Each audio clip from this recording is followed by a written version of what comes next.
Hello प्यारे बच्चों, आज की इस वीडियो में देखेंगे 8th ग्रेड अभ्यास पुस्तिका कक्षा 8 विषय सामाजिक विज्ञान। तो प्यारे बच्चों, ये बुक जो है कक्षा 8 के बच्चों के लिए है। सत्र आपका 2025-26 की आपकी न्यू वर्क बुक है। तो आपको जो है इस वीडियो में लास्ट तक बने रहना है, जिससे कि आपको सभी प्रश्नों का जो है संपूर्ण सॉल्यूशन आपको मिल सके। तो देखिए, हमारा अतीत इतिहास के अंतर्गत आने वाले अध्याय 1 से लेके अध्याय 8 तक का जो है संपूर्ण सॉल्यूशन आज के एक ही वीडियो में देखेंगे। तो चलिए शुरू करते हैं। पहला अध्याय आता है आपका प्रारंभिक कथन कैसे, कब और कहाँ। देखिए, क्वेश्चन नंबर पहले में दिया है ब्रिटिश शासन काल के प्रथम और अंतिम गवर्नर जनरल थे। ये पहले ऑप्शन में दिया है वॉरेन हेस्टिंग, लॉर्ड माउंटबेटन, और दूसरे में दिया है लिटन रिपन, और तीसरे में दिया है कर्जन इरविन, और डी नंबर में दिया है वॉरेन हेस्टिंग डलहौजी। तो आपका सही आंसर होगा A number Warren Hasting, Lord Mountbatten. तो आप इस तरह से आंसर कर लीजिएगा। इसके बाद नेक्स्ट क्वेश्चन आता है आपका, दूसरे में है ए हिस्ट्री ऑफ ब्रिटिश इंडिया पुस्तक के लेखक थे। तो आपका उत्तर हो जाएगा सी नंबर जेम्स मिल। इस तरह आपको कर लेना है। इसके बाद आता है आपका तीसरे में, जब किसी देश पर दूसरे देश के द्वारा दबावपूर्वक आर्थिक, सामाजिक और राजनैतिक परिवर्तन किए जाते हैं तो इस प्रक्रिया को कहा जाता है। तो आपका उत्तर हो जाएगा सी नंबर औपनिवेशीकरण। इसके बाद चौथे में है महत्वपूर्ण दस्तावेजों को सुरक्षित रखा जाता था। आपका उत्तर होगा बी नंबर अभिलेखागार। इसके बाद नेक्स्ट आता है आपका पाँचवें में है जनगणना कितने वर्षों के अंतराल में होती है। तो आपके उत्तर में करना है 10 वर्ष। इसके बाद आता है आपका रिक्त स्थानों वाले प्रश्न। पहला में है ब्रिटिश काल में हिंदुस्तान का पहला नक्शा। तो आपको यहाँ पे भरना है जेम्स रेनेल ने बनाया। दूसरे में है अर्थशास्त्री जेम्स मिल स्कॉटलैंड का निवासी था। आपको यहाँ पे स्कॉटलैंड भरना है। तीसरे में है भारत में रेलगाड़ी का प्रचलन 1837 में शुरू हुआ था। डी नंबर में है ए हिस्ट्री ऑफ ब्रिटिश इंडिया में भारत के इतिहास को 3 भागों में बांटा गया। तो आपको यहाँ पे 3 भरना है। पाँचवें में है लॉर्ड वारेन हेस्टिंग्स सन 1773 में भारत के गवर्नर जनरल बने। तो आपको यहाँ पे 1773 भरना है। इसके बाद आता है आपका दीर्घ उत्तरीय प्रश्न। प्रश्न क्रमांक 7 में है इतिहास के आधुनिक काल को विकास का युग क्यों कहा जाता है। आपको उत्तर में करना है इतिहास के आधुनिक काल में विज्ञान, तर्क, लोकतंत्र, मुक्ति और समानता जैसी आधुनिकता की ताकतों का विकास हुआ, इसलिए आधुनिक काल को विकास का युग माना जाता है। इसके बाद नेक्स्ट क्वेश्चन में है 8वें में है सुलेखनवीस किसे कहा गया है। तो आपको उत्तर में लिखना है सुलेखनवीस ऐसे लोग होते हैं जो बहुत ही सुंदर ढंग से लिखने में निपुण होते हैं, उन्हें सुलेखनवीस कहा गया है। इसके बाद नेक्स्ट आता है आपका 9वें में है अभिलेखागार में आप क्या क्या देख सकते हैं। तो आपको उत्तर में करना है अभिलेखागार में सरकारी दस्तावेज, प्रचार अभिलेख, मानचित्र, गणमान्य व्यक्तियों के निजी अभिलेख, मोहरे इत्यादि देख सकते हैं। 10वें क्वेश्चन में इतिहास को तारीखों से क्यों जोड़ा जाता था। आपको उत्तर में करना है इतिहास को तारीखों से जुड़ाव का मुख्य कारण है कि किसी समय युद्ध और बड़ी बड़ी घटनाओं के ब्यूरो को ही इतिहास माना जाता था। यह इतिहास राजा महाराजा और उनकी नीतियों के बारे में होता था। आपको इस तरह करना है। इसके बाद नेक्स्ट आता है आपका प्रश्न क्रमांक 11 में है छपाई की तकनीक के प्रसार से जनता को क्या क्या लाभ हुए। आपको उत्तर में करना है छपाई की तकनीक के प्रसार से संसार और पुस्तक उत्पादन में क्रांति आ गई। अखबार छपने लगे, महत्वपूर्ण लोगों की आत्मकथाएं स्थानीय बाजारों में बिकने लगी, जनता विभिन्न मुद्दों से परिचित होने लगी, जिससे ज्ञान का प्रसार हुआ। इसके बाद आता है आपका प्रश्न क्रमांक 12 में है औपनिवेशीकरण से क्या आशय है। तो आपको उत्तर में करना है जब एक देश पर दूसरे देश के दबदबे से वहाँ राजनीतिक, आर्थिक, सामाजिक और सांस्कृतिक बदलाव आते हैं तो इस प्रक्रिया को औपनिवेशीकरण कहा जाता है। इसके बाद नेक्स्ट आता है आपका प्रश्न क्रमांक 13 में ब्रिटिश काल में रेलगाड़ी चलने से जनता को क्या लाभ हुए। तो आपको उत्तर में करना है ब्रिटिश काल में रेलगाड़ी चलने से जनता को दूरस्थ स्थानों पर यात्रा के लिए रेल द्वारा कम खर्च में और कम समय में पहुंचा जा सकता है। रेल द्वारा बड़ी संख्याओं में यात्रियों और सामानों को ले जा सकते हैं। तो आपको इस तरह करना है। इसके बाद नेक्स्ट क्वेश्चन आता है प्रश्न क्रमांक 14 में जनगणना द्वारा किस प्रकार की जानकारियाँ एकत्रित की जाती हैं। आपको उत्तर में करना है जनगणना के जरिए भारत के सभी प्रांतों में रहने वाले लोगों की संख्या, उनकी जाति, इलाके और व्यवसाय के बारे में जानकारी एकत्रित की जाती है। इसके बाद आता है आपका प्रश्न क्रमांक 15 में है, जेम्स मिल द्वारा अपनी किताब में मुख्य रूप से किन बातों को उल्लेखित किया है। तो आपको उत्तर में करना है, जेम्स मिल ने अपनी किताब ए हिस्ट्री ऑफ ब्रिटिश इंडिया में भारत के इतिहास को हिंदू, मुस्लिम व ब्रिटिश काल में विभाजित किया है। साथ ही उनका मानना था कि अंग्रेज़ों को सारे भूभाग पर कब्जा कर लेना चाहिए ताकि भारतीय जनता को ज्ञान और सुखी जीवन प्रदान किया जा सके। इसके बाद आता है आपका प्रश्न क्रमांक 16 में है, औपनिवेशिक शासन के दौरान सर्वेक्षण के क्या उद्देश्य थे। आपको उत्तर में करना है, औपनिवेशिक शासन के दौरान सर्वेक्षण का मुख्य उद्देश्य था कि किसी देश पर अच्छी तरह शासन चलाने के लिए उसको सही ढंग से जानना जरूरी होता है। 19वीं सदी की शुरुआत तक पूरे देश का नक्शा तैयार करने के लिए बड़े बड़े सर्वेक्षण किए जाने लगे।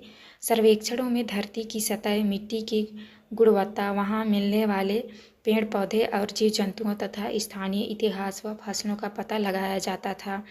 अंग्रेज की राय में किसी इलाके का शासन चलाने के लिए इन सारी बातों का जानना जरूरी था।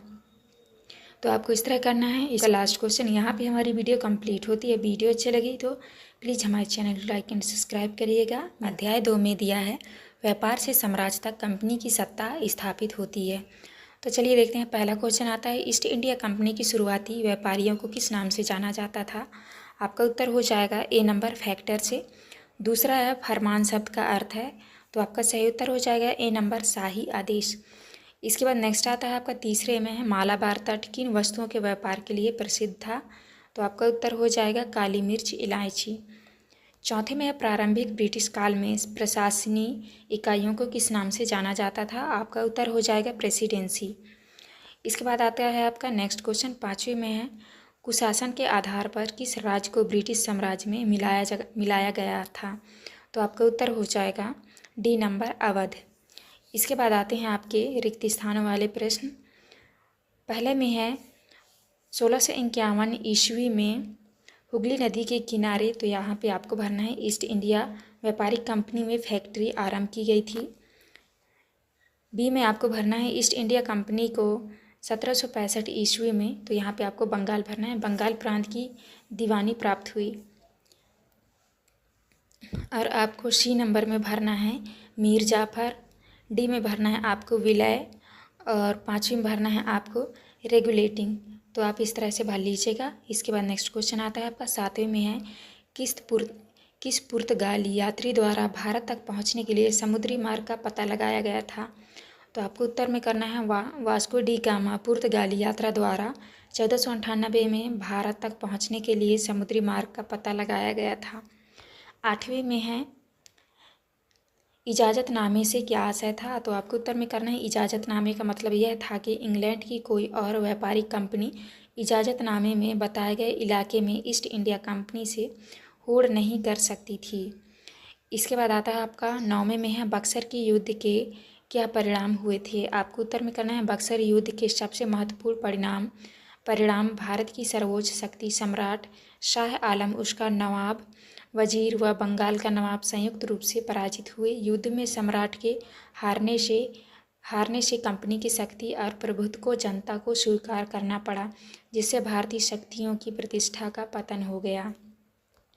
10वें में है, पानीपत की तीसरी लड़ाई क्यों महत्वपूर्ण है। तो आपको उत्तर में करना है, पानीपत की तीसरी लड़ाई 1761 में अफगान आक्रमणकारी अहमद शाह अब्दाली और पुणे के सदाशिवराव भाऊ पेशवा के बीच लड़ी गई थी, जिसमें मराठों की हार हुई। यह मराठों की सबसे बुरी हार थी। इस युद्ध ने भारत में अंग्रेजों की विजय के रास्ते खोल दिए थे। इसके बाद नेक्स्ट आता है आपका प्रश्न क्रमांक 11 में है, यूरोप के बाज़ारों में भारत की किन वस्तुओं की मांग अधिक थी। आपको उत्तर में करना है, यूरोप के बाज़ारों में भारत में बने बारीक सूती कपड़े और रेशम की ज़बरदस्त मांग थी। इनके अलावा काली मिर्च, लौंग, इलायची और दालचीनी की भी मांग थी। 12 में है, सहायक संधि की शर्तें क्या थी। तो आपको उत्तर में लिखना है, सहायक संधि की शर्तें। पहला है, भारतीय शासकों को अपनी स्वतंत्र सेना रखने की इजाज़त नहीं होगी। दूसरे में है, देश रियासत कंपनी की अनुमति के बिना किसी अन्य राज्य से युद्ध संधि या मैत्री नहीं कर सकेगा। तीसरा है, देसी रियासतें अपने दरबार में एक अंग्रेज रेजिमेंट रखेंगे तथा रेजिमेंट के परामर्श के अनुसार ही रियासत का शासन प्रबंध करेगी। तो आपको इस तरह करना है। इसके बाद आता है आपका प्रश्न क्रमांक 13 में है, वारेन हेस्टिंग द्वारा न्याय व्यवस्था में क्या क्या सुधार किए गए थे। आपको उत्तर में करना है, वारेन हेस्टिंग द्वारा न्याय व्यवस्था में निम्नलिखित सुधार किए गए थे। पहला है, 1772 में वारेन हेस्टिंग द्वारा एक नई न्याय व्यवस्था स्थापित की गई। दूसरे में है, इस व्यवस्था में प्रावधान किया गया कि हर जिले में 2 अदालत होंगी, फौजदारी अदालत और दीवानी अदालत। तीसरे में रेगुलेटिंग एक्ट के अंतर्गत एक नए सर्वोच्च न्यायालय की स्थापना की गई। इसके बाद 14 में है, प्लासी युद्ध के क्या कारण थे। आपको उत्तर में करना है, प्लासी युद्ध के निम्नलिखित कारण थे। पहला कारण है, 1756 में अलीवर्दी खान की मृत्यु के बाद सिराजुद्दौला बंगाल के नवाब बने। दूसरा है, कंपनी में सिराजुद्दौला की ताकत से काफ़ी भय था क्योंकि वह कंपनी को व्यापारिक रियासतें तथा अन्य सुविधाएं भी आसानी से प्रदान नहीं करते थे। तीसरे में है, नवाब ने कासिम बाजार में स्थित इंग्लिश फैक्ट्री पर हमला बोल दिया। तो आपको इस तरह करना है। इसके बाद नेक्स्ट क्वेश्चन आता है आपका प्रश्न क्रमांक 15 में है, स्थानीय शासकों और कंपनी के बीच टकराव के क्या कारण थे। आपको उत्तर में करना है, स्थानीय शासकों और कंपनी के बीच संघर्ष विस्तारवादी नीतियों, स्थानीय क्षेत्रों पर आक्रमण, भारी कर लगाने, स्थानीय मामलों में हस्तक्षेप, प्रतिरोध का हिंसक दमन और संस्कृतियों के टकराव जैसे विभिन्न कारण थे। 16 में है, यूरोपीय व्यापारिक कंपनियों में प्रतिस्पर्धा के क्या कारण थे। तो आपको उत्तर में करना है, यूरोपीय व्यापारिक कंपनियों में प्रतिस्पर्धा के प्रमुख कारण निम्नलिखित थे। पहला है, सभी व्यापारिक कंपनियां एक जैसी ही वस्तुएं खरीदना चाहती थी। दूसरे में है, सभी व्यापारिक कंपनियां अधिक मुनाफा अर्जित करना चाहती थी। तीसरे में, बाजारों पर कब्जा की होड़ में व्यापारिक कंपनियों के बीच आपस में लड़ाइयाँ शुरू हो गईं। इसके बाद नेक्स्ट आता है आपका प्रश्न क्रमांक 17 में है, लॉर्ड हेस्टिंग ने राज्य विस्तार के लिए कौन सी नीति अपनाई। आपको उत्तर में करना है, लॉर्ड हेस्टिंग ने राज्य विस्तार के लिए सर्वोच्चता की नीति अपनाई जिसका उद्देश्य भारत में सभी देशी शासकों पर ब्रिटिश वर्चस्व स्थापित करना था। 18 में है, लॉर्ड डलहौजी की विलय नीति क्या थी तथा इस नीति से किन किन भारतीय राज्यों को अपने नियंत्रण में लिया गया था। तो आपको उत्तर में करना है, लॉर्ड डलहौजी की विलय नीति इस तर्क पर आधारित थी कि अगर किसी शासक की मृत्यु हो जाती है और उसका कोई पुरुष वारिस नहीं है तो उसकी रियासत हड़प ली जाएगी, यानी कंपनी के भूभाग का हिस्सा बन जाएगी। इस नीति से सतारा, संबलपुर, उदयपुर, नागपुर, झांसी, अवध इत्यादि भारतीय राज्यों को अपने नियंत्रण में ले लिया गया था। तो आपको इस तरह करना है। ये था आपका लास्ट क्वेश्चन। यहाँ पे हमारी वीडियो कंप्लीट होती है। वीडियो अच्छी लगी तो प्लीज़ हमारे चैनल को लाइक एंड सब्सक्राइब करिएगा। अध्याय 3 में दिया है ग्रामीण क्षेत्र पर शासन चलाना। तो चलिए देखते हैं। पहला क्वेश्चन आता है आपका, किस व्यवस्था के अंतर्गत कंपनी द्वारा राजाओं और तालुकेदारों को जमींदारों के रूप में मान्यता दी गई। तो आपका उत्तर हो जाएगा बी नंबर, स्थानीय बंदोबस्त। दूसरे में है, महलवारी व्यवस्था में महल शब्द का अर्थ था। तो आपका सही उत्तर हो जाएगा बी नंबर, ग्राम समूह। इसके बाद तीसरे में है, भारत में नील उत्पादन के प्रमुख केंद्र थे। तो आपका उत्तर हो जाएगा बंगाल और बिहार। चौथे में है, ब्रिटिश शासन में 1 बीघा की माप थी। तो आपका उत्तर हो जाएगा 1/3 एकड़। इसके बाद नेक्स्ट है आपका 5वें में है, स्थायी बंदोबस्त भू राजस्व व्यवस्था किस गवर्नर के कार्यकाल में लागू हुई। तो आपको उत्तर में लिखना है लॉर्ड कॉर्नवालिस। इसके बाद आता है आपका रिक्त स्थानों वाले प्रश्न। तो आपको जो है ए नंबर में भरना है स्थानीय बंदोबस्त, दूसरे में भरना है आपको बहालवारी, तीसरे में भरना है आपको नील बागान मालिकों और चौथे में भरना है आपको टॉम्स मुनैरो, भरना है आपको रयावारी। तो आपको इस तरह भर लेना है। इसके बाद नेक्स्ट क्वेश्चन आता है आपका प्रश्न क्रमांक 7 में है, बंगाल में कंपनी द्वारा खरीदी जाने वाली वस्तुओं का मूल्य दोगुना क्यों हो गया था। तो आपको उत्तर में करना है, कंपनी किसानों से भारी भरकम लगान चाहती थी और ज़्यादा से ज़्यादा राजस्व हासिल करना चाहती थी। उसकी कोशिश थी कि वह कम से कम कीमत पर बढ़िया सूती और रेशमी कपड़ा खरीदे। इसी कारण कुछ ही वर्षों में बंगाल में कंपनी द्वारा खरीदी जाने वाली वस्तुओं का मूल्य दोगुना हो गया था। 8वें में है कंपनी द्वारा स्थायी बंदोबस्त क्यों लागू किया गया। आपको उत्तर में करना है कंपनी द्वारा 1793 में स्थायी बंदोबस्त इसलिए लागू किया गया ताकि उन्हें नियमित रूप से राजस्व की प्राप्ति हो सके और जमींदारों को जमीन में सुधार के लिए खर्च करने का प्रोत्साहन मिलेगा। इसके बाद 9वें में है बंगाल अर्थव्यवस्था के गहरे संकट में आने से किसानों पर क्या प्रभाव पड़ा। उत्तर में लिखना है बंगाल अर्थव्यवस्था के गहरे संकट में आने से किसानों की खेती भी चौपट हो गई, जिससे उन्हें लगान चुकाने में परेशानी आने लगी। साथ ही बहुत सारे किसान भूखमरी के कारण मृत्यु को प्राप्त हो गए। 10वें में है अंग्रेज भारतीय किसानों को विभिन्न भागों में किस प्रकार की फसलें उगाने को मजबूर करते थे और क्यों। तो आपको उत्तर में लिखना है अंग्रेज भारतीय किसानों को बंगाल में पटसन, असम में चाय, संयुक्त प्रांत में गन्ना, पंजाब में गेहूं, महाराष्ट्र व पंजाब में कपास, मद्रास में चावल उगाने को मजबूर करते थे। इसके पीछे उनका उद्देश्य यूरोप की ज़रूरत के हिसाब से सही फसलें पैदा करना था। इसके बाद नेक्स्ट आता है आपका 11 में है नील तथा वोड़ के पौधों में अंतर बताइए। आपको उत्तर में लिखना है नील का पौधा मुख्य रूप से उष्णकटिबंधीय इलाकों में उगता है, जबकि वोड़ पौधा शीतोष्ण क्षेत्र में उगता था। दूसरा है नील से कपड़े को रंगने पर चमकदार नीला रंग मिलता था, जबकि वोड़ से मिलने वाला रंग बेजान एवं फीका होता था। इसके बाद आता है आपका प्रश्न क्रमांक 12 में नील की खेती के मुख्य 2 तरीके कौन से थे। आपको लिखना है नील की खेती के मुख्य 2 तरीके निज और रियायती। निज खेती की व्यवस्था में बागान मालिक खुद अपनी ज़मीन में नील का उत्पादन करते थे, जबकि रियायती में बागान मालिकों के द्वारा रियायतों के साथ अनुबंध किया जाता था। इसके बाद नेक्स्ट है आपका 13 में है नील के व्यापार बढ़ाने के लिए किन अवसरों बढ़ाने के लिए अफसर और व्यावसायिक एजेंट किस प्रकार कार्य करने लगे थे। उत्तर में कहना है नील के व्यापार बढ़ाने के लिए अफसर और व्यापारी एजेंट निम्नलिखित कार्य करने लगे। पहला है नील के उत्पादन में पैसा लगाना। दूसरा है नील के कारोबार में ध्यान देने के लिए नौकरियां छोड़ दी। तीसरे में है भारी मुनाफे की उम्मीद से स्कॉटलैंड और इंग्लैंड के बहुत सारे लोग भारत आए और उन्होंने नील के बागान लगा लिए। इसके बाद नेक्स्ट क्वेश्चन आता है आपका 14 में है महलवारी और रैयतवारी भू राजस्व व्यवस्था में क्या अंतर था। आपको उत्तर में लिखना है रैयतवारी भू राजस्व में राजवित्त करने का अधिकार जमींदार को दिया गया था, जबकि महलवाड़ी व्यवस्था में राजस्व जमा करने की जवाबदेही गांव के मुखिया को सौंप दिया गया था। इसके साथ ही रैयतवारी का क्षेत्र बंगाल, बिहार और उड़ीसा था, जबकि महलवारी का क्षेत्र उत्तर प्रदेश, महाप्रांत और पंजाब था। इसके बाद नेक्स्ट आता है आपका 15 में है किसानों को नील की खेती करने में क्या मुख्य समस्याएं आ रही थी। आपको उत्तर में लिखना है किसानों को नील की खेती करने में निम्नलिखित समस्याएं आ रही थी। पहला है बागान मालिक चाहते थे कि किसान अपने सबसे बढ़िया खेतों में ही नील की खेती करें। दूसरे में नील की खेती के बाद वहां धान की खेती नहीं की जा सकती थी। तीसरा है नील की खेती की प्रणाली शोषणकारी थी।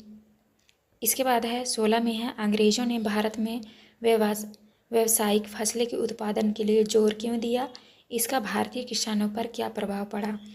उत्तर में लिखना है अंग्रेज़ों ने भारत में व्यावसायिक फसलों के उत्पादन के लिए जोर इसीलिए दिया क्योंकि भारत में ब्रिटिश उद्योगों की मांगों को पूरा करना और यूरोपों और अमेरिकी बाज़ारों में ब्रिटिश के लिए वाणिज्य लाभ उत्पन्न कराना था।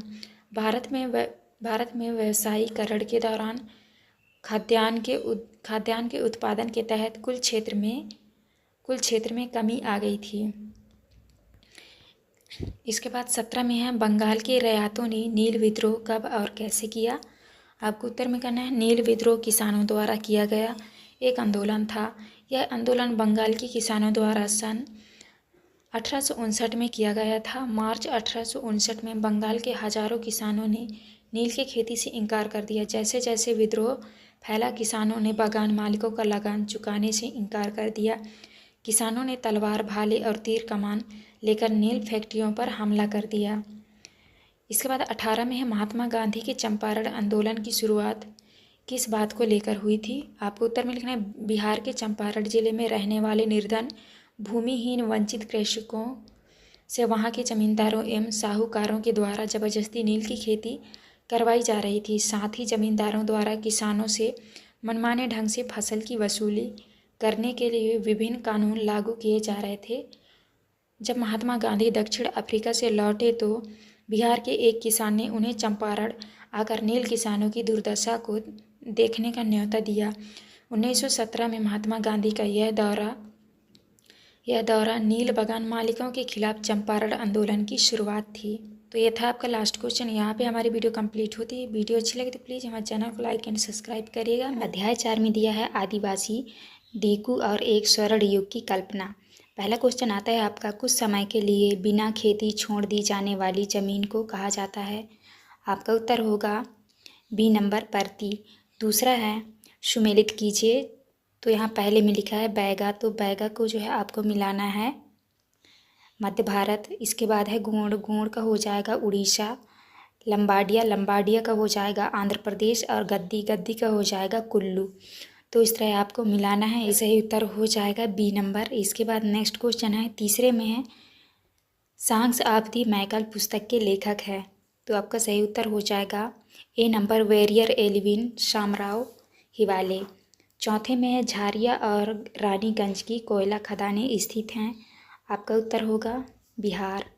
इसके बाद नेक्स्ट क्वेश्चन आता है, पाँचवें में है संथाल विद्रोह डैश डैश सन में हुआ था? आपका उत्तर हो जाएगा बी नंबर 1855 ईस्वी में।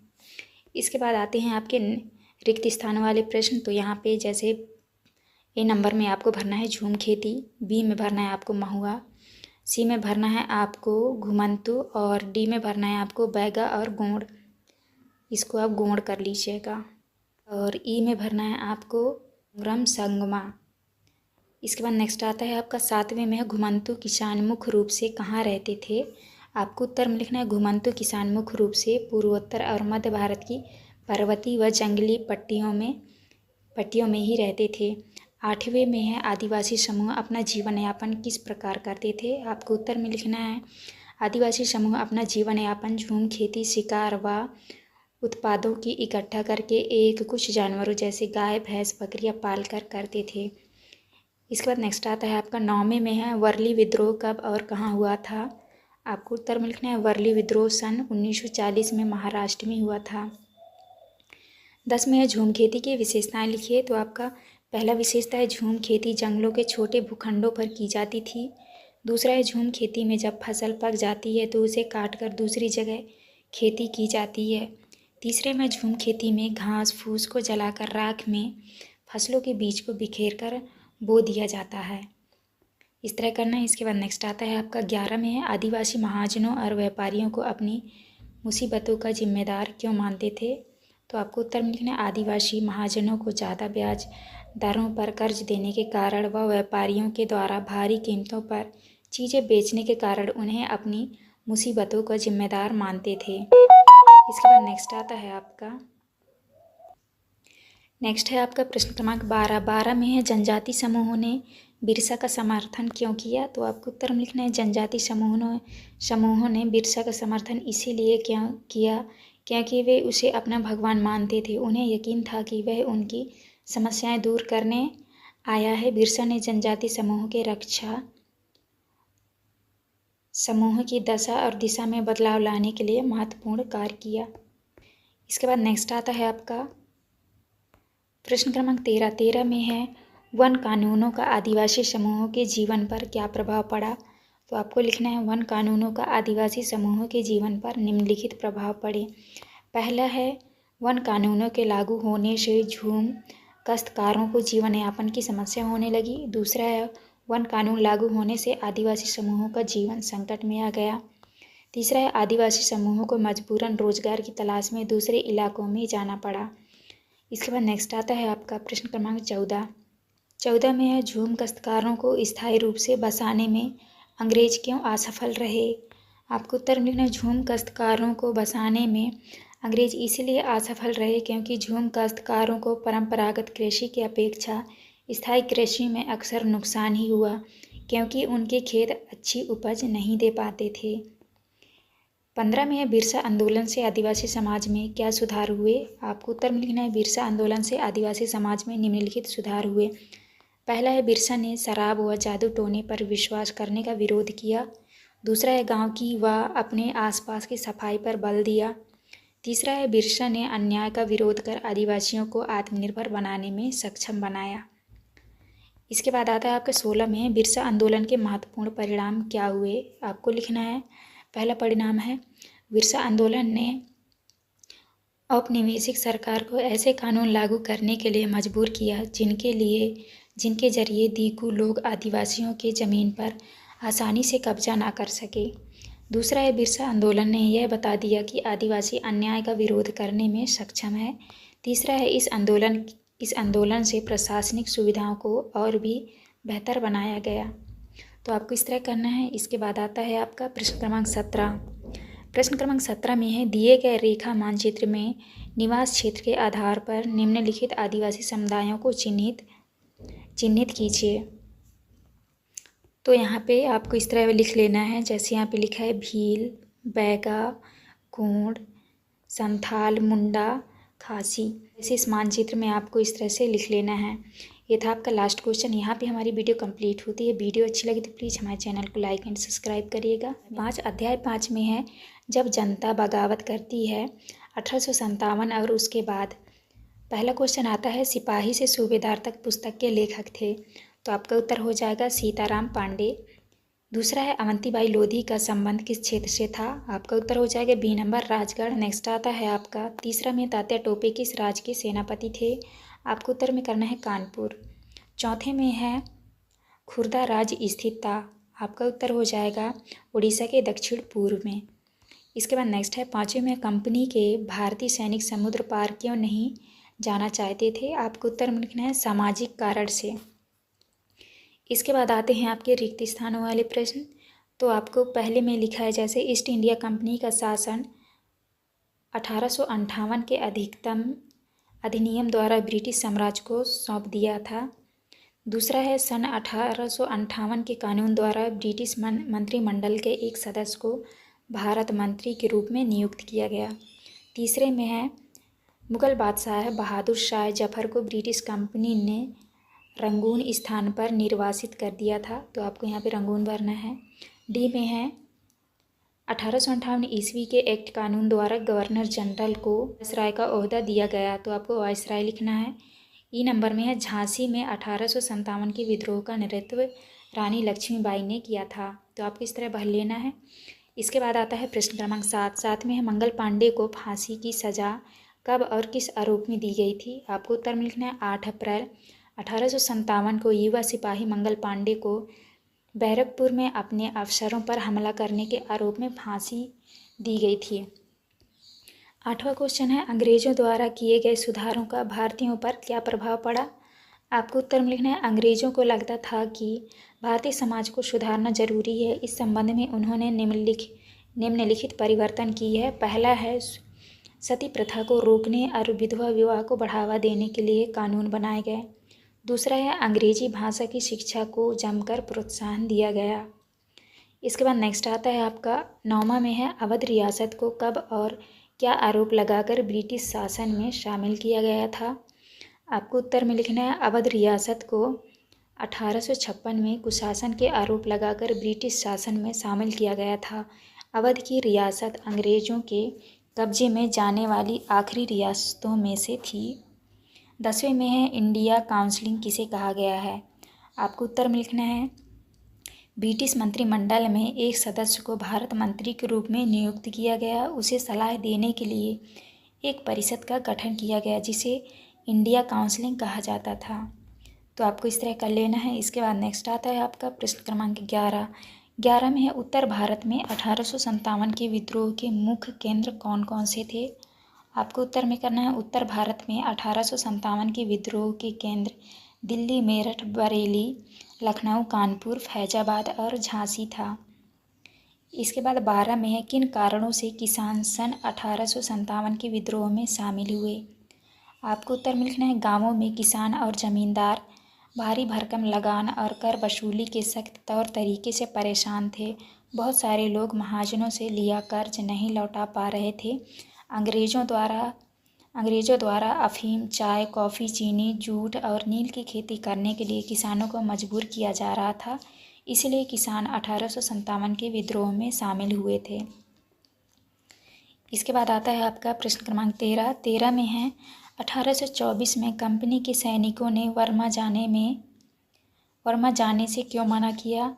उत्तर में करना है 1824 में कंपनी के सिपाहियों को कंपनी की ओर से लड़ने के लिए समुद्र के रास्ते बर्मा जाने का आदेश मिला, तो उन्होंने इस हुकूमत को मानने से इनकार कर दिया, क्योंकि सैनिकों को लगता था कि समुद्र यात्रा से उनका धर्म और जाति भ्रष्ट हो जाएंगे। इसके बाद 14 में है सन 1857 के विद्रोह के बाद अंग्रेज़ों ने अपनी नीतियों में क्या बदलाव किए, लिखिए। तो आपको उत्तर में लिखना है 1857 के विद्रोह के बाद अंग्रेज़ों ने अपनी नीतियों में निम्नलिखित बदलाव की है। पहला है, ब्रिटिश संसद ने 1858 में एक नया कानून बनाया और ईस्ट इंडिया कंपनी के सारे अधिकार ब्रिटिश साम्राज्य के हाथ में सौंप दिए। 2 में है, भारत के गवर्नर जनरल को वायसराय का ओहदा दिया गया। तीसरा में भारत के लोगों के धर्म और सामाजिक रीति रिवाजों का सम्मान करने का फैसला किया। चौथे में है, सेना में भारतीय सिपाहियों का अनुपात कम करने और यूरोपीय सिपाहियों की संख्या बढ़ाने का फैसला किया। इसके बाद 15 में है, सन 1857 ईस्वी की क्रांति में भारतीय सैनिक क्यों सम्मिलित हुए। आपको उत्तर में करना है भारतीय सैनिकों के साथ असमान व्यवहार, उच्च पदों पर नियुक्त करने से वंचित यूरोपीय सैनिकों की तुलना में कम वेतन, डाकघर अधिनियम पारित, निःशुल्क डाक सेवा की समाप्ति आदि कारणों से भारतीय सैनिक 1857 की क्रांति में सम्मिलित हुए। इसके बाद नेक्स्ट आता है आपका 16 में 1857 ईस्वी की क्रांति में क्रांतिकारियों ने बहादुर शाह जफर को ही अपना नेता क्यों चुना। तो आपको उत्तर में लिखना है, अंग्रेज़ों ने पहले देश के एक बहुत बड़े हिस्से पर मुग़ल साम्राज्य की ही शासन था। ज़्यादातर छोटे शासक और राजवाड़े मुग़ल बादशाह के नाम पर ही अपने इलाकों का शासन चलाते थे।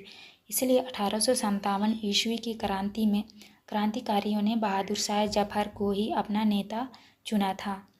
तो आपको इस तरह से कर लेना है। इसके बाद नेक्स्ट आता है आपका प्रश्न क्रमांक 17 में नीचे दिए गए रेखा मानचित्र में 1857 के विद्रोह से संबंधित निम्नांकित स्थानों को दर्शाइए। ये जो आपके नाम दिए हुए हैं, इन नामों को जो है आपको मानचित्र में दर्शाना है।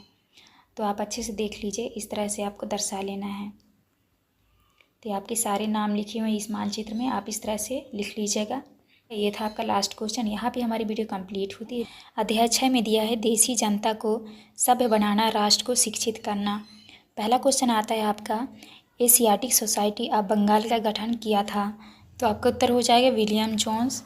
दूसरा में है, प्राच्यवादी किन्हें कहा जाता था। तो आपको उत्तर में लिखना है, तो आपको उत्तर में करना है एशिया की भाषा और संस्कृति का ज्ञान रखने वाले लोग। इसके बाद आता है आपका तीसरे में 1835 का शिक्षा अधिनियम आधारित था। आपका उत्तर हो जाएगा थॉमस बेबिंगटन मैकाले के विवरण के आधार पर। चौथे में सृजनात्मक शिक्षा को केवल प्राकृतिक परिवेश में ही प्रोत्साहित किया जा सकता है, उपरोक्त विचार था। तो आपको उत्तर में लिखना है रविंद्रनाथ टैगोर। इसके बाद नेक्स्ट आता है आपका 5वें में है 1854 के वुड्स डिस्पैच नीति पत्र में विश्वविद्यालय शिक्षा व्यवस्था हेतु निम्न स्थान पर विश्वविद्यालय स्थापित नहीं हुआ। आपका उत्तर हो जाएगा हैदराबाद। तो आपको यहाँ हैदराबाद करना है। इसके बाद आता है आपका रिक्त स्थानों वाले प्रश्न। तो आपको पहले नंबर में भरना है समर्थक, बी में भरना है आपको यूरोपी और सी नंबर में भरना है आपको वुड्स डिस्पैच, डी में भरना है आपको बनारस और ई में भरना है आपको भारतीय। तो आप इस तरह से देख के भर लीजिएगा। इसके बाद 7वां क्वेश्चन आता है, वर्नाकुलर से क्या आशय था। तो आपको उत्तर लिखना है, यह शब्द आमतौर पर मानक भाषा से अलग किसी स्थानीय भाषा या बोली के लिए इस्तेमाल किया जाता है। भारत जैसे औपनिवेशिक देश में अंग्रेज़ रोज़मर्रा इस्तेमाल की स्थानीय भाषा और साम्राज्यवादी शासकों की भाषा अंग्रेजी के बीच फ़र्क को चिन्हित करने के लिए इस शब्द का इस्तेमाल करते थे। 8 में है, अंग्रेज़ों का सांस्कृतिक मिशन क्या था। आपको उत्तर में करना है, अंग्रेज़ों का सांस्कृतिक मिशन था कि उन्हें देशी समाज को सभ्य बनाना है और उन्हें रीति रिवाजों और मूल्य मान्यताओं को बदलना है। इसके बाद आता है आपका प्रश्न क्रमांक 9वां। प्रश्न क्रमांक 9वां में है शिक्षा के संबंध में अरविंदो घोष के क्या विचार थे। उत्तर में करना है शिक्षा के संबंध में अरविंद घोष के विचार थे कि शिक्षा को मातृभाषा में होना चाहिए ताकि यह अधिक से अधिक लोगों तक पहुंच सके। शिक्षा से छात्रों को कोई हस्तकला भी सीखनी चाहिए ताकि वे स्कूल छोड़ने पर यथासंभव रोजगार पा सकें। इसके बाद 10वां आता है अंग्रेजी भाषा सिखाने की ज़रूरत पर मैकाले ने जोर क्यों दिया। तो आपको उत्तर में करना है अंग्रेजी भाषा सिखाने की ज़रूरत पर मैकाले ने इसलिए जोर दिया क्योंकि उनका मानना था कि अंग्रेजी के ज्ञान से भारतीयों को दुनिया की श्रेष्ठतम साहित्यिक कृतियों को पढ़ने का मौका मिलेगा। अंग्रेजी पढ़ाना लोगों को सभ्य बनाने, उनकी रुचियों, मूल्यों और संस्कृति को बदलने का रास्ता हो सकता है। इसके बाद नेक्स्ट आता है आपका 11 में है जेम्स मिल की राय में देशी जनता का दिल किस प्रकार जीता जा सकता था। उत्तर में लिखना है जेम्स मिल की राय में देशी जनता का दिल जीतने के लिए हिंदुओं और मुसलमानों को वही पढ़ाया जाना चाहिए जिससे वे पहले ही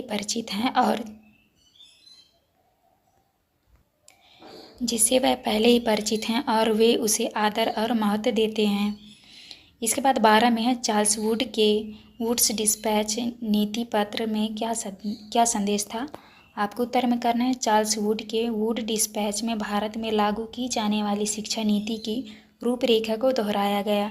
इस दस्तावेज में यूरोपीय शिक्षा का आर्थिक लाभ बताया गया। व्यापार और वाणिज्य में विस्तार होगा, देश के संस्थानों के विकास में मदद मिलेगी, भारतीयों की रुचियों और आकांक्षाओं में भी बदलाव आएगा, साथ ही यूरोपीय शिक्षा में भारतीयों का नैतिक उत्थान भी होगा।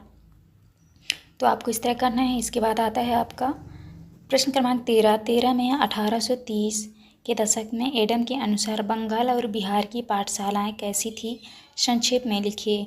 उत्तर में करना है 1830 के दशक में एडम के अनुसार बंगाल और बिहार की पाठशालाओं में 1 लाख से ज़्यादा पाठशालाएं थी। वहाँ छोटे छोटे केंद्र थे, 20 से ज़्यादा विद्यार्थी नहीं होते थे।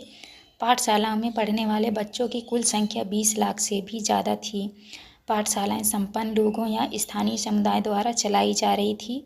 शिक्षा का तरीका काफ़ी लचीला था। बच्चों की फीस उनकी आर्थिक स्थिति पर निर्भर थी।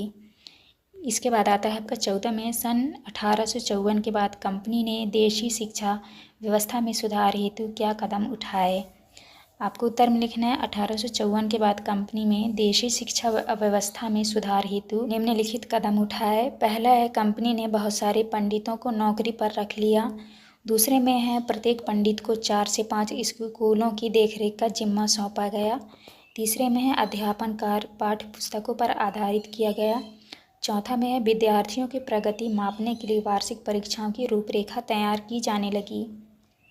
15 में है महात्मा गांधी के औपनिवेशिक शिक्षा के पक्ष में क्यों नहीं थे। तो आपको उत्तर में लिखना महात्मा गांधी औपनिवेशिक शिक्षा के पक्ष में नहीं थे। उनका कहना था कि औपनिवेशिक शिक्षा ने भारतीयों के मस्तिष्क में हीनता का बोध पैदा कर दिया है। औपनिवेशिक शिक्षा के संपर्क में आकर भारतीय पश्चिम सभ्यता को श्रेष्ठतर मानने लगे हैं। अपनी संस्कृति के प्रति उनका गौरव भाव नष्ट हो गया है। उन्होंने कहा कि इस शिक्षा में विष भरा है। इसके बाद 16 में है शांति निकेतन की स्थापना किसने और क्यों की थी। तो आपको उत्तर मिलेगा शांति निकेतन की स्थापना रविन्द्रनाथ टैगोर ने सन 1901 में की थी। उनका मानना था कि एक ऐसा स्कूल खोला जाए जहां बच्चे खुश रह सकें, जहां वे मुक्त और रचनाशील हो, जहां वे अपने विचारों एवं आकांक्षाओं को समझ सके। उनका मानना था कि सृजनात्मक शिक्षा को केवल प्राकृतिक परिवेश में ही प्रोत्साहित किया जा सकता है। अतः उन्हें कोलकाता से 100 किलोमीटर दूर ग्रामीण परिवेश में शांति निकेतन की स्थापना की। इसके बाद आता है आपका प्रश्न क्रमांक 17 में शिक्षा के संबंध में रविन्द्रनाथ टैगोर और महात्मा गांधी के विचारों में क्या अंतर था। तो आपको उत्तर में लिखना है शिक्षा के संबंध में रविन्द्रनाथ टैगोर और महात्मा गांधी के विचारों में निम्न अंतर था। पहला है गांधी जी पश्चिम सभ्यता के अत्यधिक आलोचक थे, जबकि टैगोर पश्चिम शिक्षा के अच्छे तत्वों को अपनाना चाहते थे। दूसरा है गांधी जी कला और संगीत के माध्यम से शिक्षा के समर्थक थे, जबकि टैगोर ने उन्हें शिक्षा में महत्वपूर्ण नहीं माना। तीसरा है गांधी जी ने बच्चे के संपूर्ण विकास और जातिवाद को खत्म करने पर जोर दिया, जबकि टैगोर शिक्षा के माध्यम से आत्म प्राप्ति पर जोर देते थे। तो आपको इस तरह करना है। ये था आपका लास्ट क्वेश्चन। यहाँ पे हमारी वीडियो कंप्लीट होती है। वीडियो अच्छी लगी तो प्लीज़ हमारे चैनल को लाइक एंड सब्सक्राइब करिएगा। अध्याय 7 में है महिलाएं, जाति एवं सुधार। पहला क्वेश्चन आता है आपका, राजा राममोहन राय ने किस संगठन की स्थापना की थी? तो आपका उत्तर हो जाएगा बी नंबर, ब्रह्मा समाज की। इसके बाद है दूसरा में विधवा विवाह कानून पारित किया गया था। आपका उत्तर हो जाएगा सन 1856 में। इसके बाद नेक्स्ट आता है आपका तीसरा में है बाल विवाह निषेध अधिनियम पारित किया गया था। उत्तर हो जाएगा आपका सन 1929 को। इसके बाद आता है आपका चौथे में है सतनामी आंदोलन प्रारंभ किया गया था। तो आपका उत्तर हो जाएगा घासीदास। तो इस तरह आपको कर लेना है। इसके बाद नेक्स्ट क्वेश्चन आता है पाँचवें में है विधवा विवाह कानून के लिए विशेष प्रयास किया। तो आपका उत्तर हो जाएगा ईश्वर चंद्र विद्यासागर ने। इसके बाद आता है आपका रिक्त स्थानों वाले प्रश्न। तो आपको जो है प्रश्न क्रमांक पहले में जो है ए में भरना है आपको प्रसार, बी में भरना है आपको 18 वर्ष, सी में भरना है आपको हेनरी लुई विलियन डेरोजियो, डी में भरना है आपको बम्बई और ई में भरना है आपको 1829। तो आप इस तरह भर लीजिएगा। इसके बाद नेक्स्ट आता है आपका प्रश्न क्रमांक 7 में सामाजिक रीति रिवाजों और मूल्य मान्यताओं में बदलाव किस सदी से आया? तो आपको उत्तर में लिखना है सामाजिक रीति रिवाज और मूल्य मान्यताओं में बदलाव 19वीं सदी में आया। आठवां क्वेश्चन है आर्य समाज की स्थापना किसके द्वारा की गई थी? उत्तर में लिखना है आर्य समाज की स्थापना 1875 में स्वामी दयानंद सरस्वती के द्वारा की गई। उन्होंने शिक्षा एवं ज्ञान में प्रचार प्रसार का समर्थन किया तथा सभी गलत रीति रिवाजों एवं अंधविश्वासों का खंडन किया। इसके बाद 9वां क्वेश्चन है आपका राजा राममोहन राय को समाज का सुधारक क्यों कहा गया है? आपको उत्तर में लिखना है राजा राममोहन राय को समाज सुधारक इसीलिए कहा जाता है क्योंकि वे मानते थे कि समाज में परिवर्तन लाना और अन्यायपूर्ण तौर तरीकों से छुटकारा पाना जरूरी है। इसके बाद आता है आपका 10वां क्वेश्चन में 19वीं सदी के प्रमुख समाज सुधारकों के नाम लिखिए।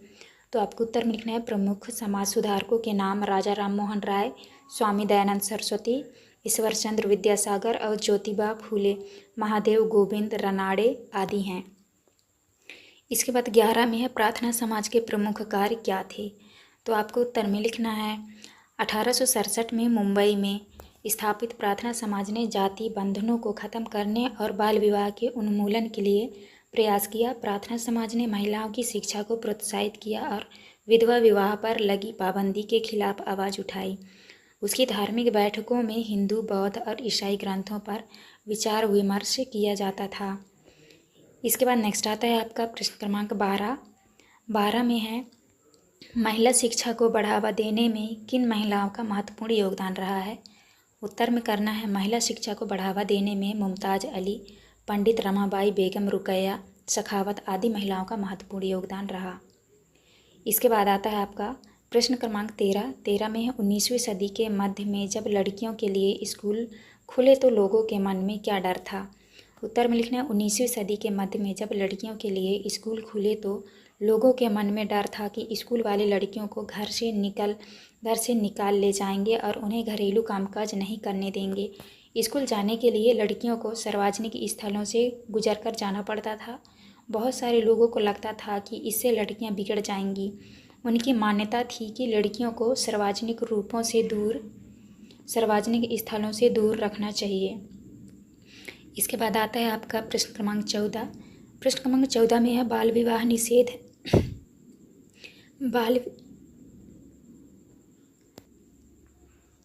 प्रश्न क्रमांक 14 में है बाल विवाह निषेध अधिनियम कब पारित किया गया था? इसमें क्या प्रावधान किए गए? तो आपको उत्तर में लिखना है बाल विवाह निषेध अधिनियम 1929 में पारित किया गया। बाल विवाह निषेध कानून के अनुसार 18 साल से कम उम्र के लड़के और 16 साल से कम उम्र की लड़की की शादी नहीं की जा सकती है। बाद में यह उम्र बढ़कर क्रमशः 21 साल और 18 साल कर दी गई। इसके बाद आता है 15 में है सत्यशोधक समाज की स्थापना के क्या उद्देश्य थे? आपको उत्तर में लिखना है सत्यशोधक समाज 24 सितंबर सन 1873 में ज्योतिबा फूले द्वारा स्थापित एक पंथ है। यह एक छोटे से समूह के रूप में हुआ और इसका उद्देश्य शूद्र एवं अस्पृश्य जाति के लोगों को विमुक्त करना था। सत्यशोधक समाज नामक संगठन ने जाति समानता के समर्थन में मुहिम चलाई। तो आपको इस तरह करना है। इसके बाद नेक्स्ट आता है आपका प्रश्न क्रमांक 16। प्रश्न क्रमांक 16 में स्वामी विवेकानंद के राष्ट्रवाद के संबंध में क्या विचार थे। आपको उत्तर में करना है। स्वामी विवेकानंद द्वारा भारतीय राष्ट्रवाद की प्रारंभिक अवस्था में उन्होंने असाधारण योगदान दिया, किंतु राष्ट्रवाद के बारे में उनका भाव संकीर्ण नहीं था। उन्हें यह विश्वास था कि मानव जाति को जिन समस्याओं का सामना करना पड़ रहा है उन पर तभी काबू पाया जा सकता है जब विश्व के सभी राष्ट्र एक समान धरातल पर एक साथ आएं। अतः एक समान आध्यात्मिक विरासत के आधार पर उन्होंने युवाओं का एक होने का उपदेश दिया। इसके बाद नेक्स्ट आता है आपका प्रश्न क्रमांक 17 में है चित्र में दिए महापुरुषों को पहचानिए एवं उनके महत्वपूर्ण कार्यों को लिखिए। तो आपको लिखना है। पहला है राजा राममोहन राय। राजा राममोहन राय को आधुनिक भारत का पहला प्रमुख समाज सुधारक और भारतीय पुनर्जागरण का पिता कहा जाता है। उन्हें देश में सती प्रथा और बाल विवाह को खत्म करवाने के लिए उन्हें विशेष योगदान के लिए जाना जाता है। दूसरा में है स्वामी दयानंद सरस्वती। स्वामी दयानंद सरस्वती आधुनिक भारत के चिंतक तथा आर्य समाज के संस्थापक थे। उन्होंने वेदों के प्रचार प्रसार के लिए मुंबई में आर्य समाज की स्थापना की। उनके कुछ प्रमुख कार्य सत्यार्थ प्रकाश, यथार्थ, सत्यार्थ भूमिका, संस्कार विधि आदि हैं। तीसरे में है ईश्वरचंद्र विद्यासागर। ईश्वरचंद्र विद्यासागर भारत के महानतम समाज सुधारक हैं। उन्होंने दर्शन और शिक्षा के क्षेत्र में समान रूप से प्रमुख योगदान दिया। उन्होंने 1856 में विधवा विवाह के पक्ष में एक कानून पारित कर दिया। चौथे में है स्वामी विवेकानंद। स्वामी विवेकानंद आधुनिक समय के पहले भारतीय थे जिन्होंने विश्वव्यापी स्तर पर वेदांत दर्शन के आध्यात्मिक गौरव को पुनर्स्थापित किया। स्वामी विवेकानंद ने रामकृष्ण मठ, रामकृष्ण मिशन और वेदांत सोसाइटी की नींव रखी। तो आपको इस तरह करना है। ये था आपका लास्ट क्वेश्चन। यहाँ पे हमारी वीडियो कंप्लीट होती है। वीडियो अच्छी लगी तो प्लीज़ हमारे चैनल को लाइक एंड सब्सक्राइब करिएगा। अध्याय 8 में है राष्ट्रीय आंदोलन का संगठन 1870 के दशक से 1947 तक। पहला प्रश्न आता है आपका poverty and on British rule in India पुस्तक के लेखक थे। तो आपका उत्तर हो जाएगा दादा भाई नौरोजी। दूसरे में केसरी समाचार पत्र के संस्थापक थे। आपका उत्तर हो जाएगा बाल गंगाधर तिलक। नेक्स्ट है आपका वन सत्याग्रह किस क्षेत्र से संबंधित था। उत्तर होगा आपका गुजरात। चौथे में है आज़ाद हिंद फौज का गठन किया गया था। तो आपका उत्तर हो जाएगा सुभाष चंद्र बोस। इसके बाद नेक्स्ट आता है पाँचवें में ब्रिटिश भारत के संबंध में कौन सा कथन सही नहीं है। तो आपका उत्तर डी नंबर सही हो जाएगा। भारत छोड़ो आंदोलन सन 1922 में प्रारंभ हुआ था। इसके बाद आते हैं आपके रिक्त स्थान वाले प्रश्न। तो आपको जो है ए नंबर में भरना है इल्बर्ट बिल, दूसरे में भरना है आपको मराठी, तीसरे में भरना है आपको स्वतंत्रता और चौथे में भरना है आपको दांडी मार्च और पाँचवें में भरना है आपको रविंद्रनाथ टैगोर। तो आप इस तरह से भर लीजिएगा। इसके बाद नेक्स्ट आता है आपका प्रश्न क्रमांक 7 में है प्रांतीय स्वायत्तता से क्या आशय है। तो आपको उत्तर में लिखना है संघ के भीतर रहते प्रांतों को तुलनात्मक रूप से स्वतंत्र निर्णय लेने की क्षमता देना प्रांतीय स्वायत्तता कहलाता है। इसके बाद 8वें में है बंगाल का विभाजन कब और किसने किया था। आपको उत्तर में करना है सन 1905 में वायसराय लॉर्ड कर्जन ने बंगाल के विभाजन किया। विभाजन का कारण प्रशासनिक सुविधा बताया गया। बंगाल विभाजन के पीछे अंग्रेजों की मंशा बंगाली राजनेताओं के प्रभाव पर अंकुश लगाना था। इसके बाद 9वें में है साइमन कमीशन का भारतीयों द्वारा विरोध क्यों किया गया। तो आपको उत्तर में करना है 1927 में इंग्लैंड में बैठी ब्रिटिश सरकार ने लॉर्ड साइमन की अगुवाई में एक आयोग भारत भेजा। इस आयोग को भारत के राजनीतिक भविष्य का फैसला करना था। इस आयोग में कोई भारतीय प्रतिनिधि नहीं था। इस वजह से भारत में भारी असंतोष पैदा हुआ और भारतीयों ने इसका विरोध किया। इसके बाद 10वें में है इल्बर्ट बिल सरकार ने क्यों वापस लिया था। तो आपको उत्तर में लिखना है सन 1883 में सरकार ने इल्बर्ट बिल लागू करने का प्रयास किया। इस विधेयक में प्रावधान था कि भारतीय न्यायाधीश भी ब्रिटिश या यूरोपीय व्यक्तियों पर मुकदमे चला सकते हैं, परंतु अंग्रेज़ों के विरोध की वजह से सरकार ने यह विधेयक वापस ले लिया। इसके बाद नेक्स्ट आता है आपका प्रश्न क्रमांक 11 में है गांधी जी की दांडी यात्रा के क्या उद्देश्य थे। आपको उत्तर में करना है गांधी जी की दांडी यात्रा इस उद्देश्य की थी कि वह समुद्र के पानी से नमक बनाकर ब्रिटिश सरकार के नमक कानून का उल्लंघन करेंगे और भारतीय जनता के दिलों में ब्रिटिश कानूनों का भय निकालेंगे और जनता को आंदोलित करेंगे। इसके बाद आता है आपका 12 में किस घटना के कारण गांधी जी ने असहयोग आंदोलन वापस लिया था। आपको करना है महात्मा गांधी हिंसक आंदोलन के विरुद्ध थे, इसी कारण 1922 में जब किसानों की एक भीड़ ने चौरी चौरा पुलिस थाने पर हमला कर उसे जला दिया तो गांधी जी ने अचानक असहयोग आंदोलन वापस ले लिया। उस दिन 22 पुलिस वाले मारे गए। किसान इसलिए बेकाबू हो गए थे क्योंकि पुलिस ने उनके शांतिपूर्ण जुलूस पर गोली चला दी थी। इसके बाद 13 में है